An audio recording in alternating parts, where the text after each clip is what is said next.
السلام علیکم۔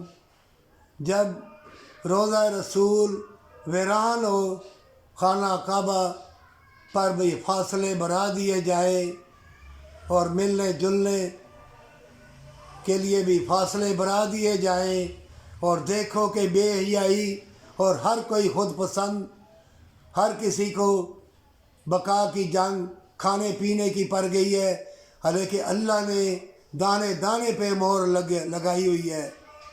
ایک ایک سانس اللہ کی رحمت کا محتاج ہے۔ تمہاری تقدیر جو اللہ نے لکھی ہے، قلم لکھ کے خشک ہو چکا ہے، لیکن یہ دجالی لوگ، یہ اسلام کے اور انسانیت کے دشمن ایسا ڈر خوف تمہارے دلوں میں ڈالیں گے، اور پھر ایسی ملاوٹ والی چیزیں تم کو دیں گے، نہ تمہاری الفت زندہ رہے گی، نہ پیار، نہ تم وعدہ وفا کر سکو گے۔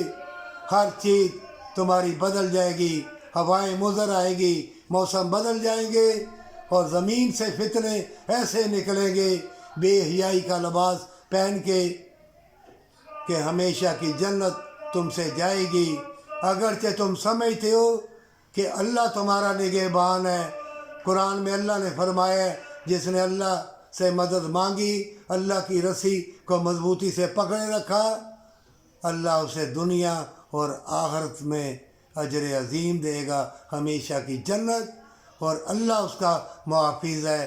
چاہے کتنے فتنے ہو، بدکاری ناچ رہی ہو، اور دولت والے شہرت والے ننگے لوگ اور ایسی علم اور تعلیم تم کو دے رہے ہیں، تمہارا وقت چرا رہے ہیں، سب چور ڈاکو تمہاری الفت، تمہارا پیار، تمہارا وقت، تمہارا جسم جاں، تمہاری تندرستی بھی انہوں نے چرا لی ہے۔ وہ چاہتے ہیں کہ تم سسک سسک کے مرو اور ملاوٹ والی چیزیں کھا کھا کے مرو، اور تم بھول جاؤ اللہ کا فرمان، ہمیشہ کی جنت، تم بھول جاؤ وفا اور پیار کا وعدہ۔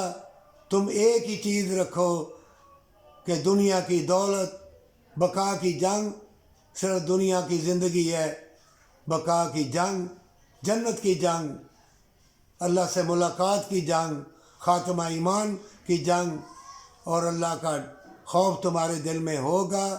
اللہ تمہیں نور کی چادر میں لپیٹ کے ہمیشہ کی جنت کا راستہ بتلا دے گا، پر سچی توبہ کے ساتھ۔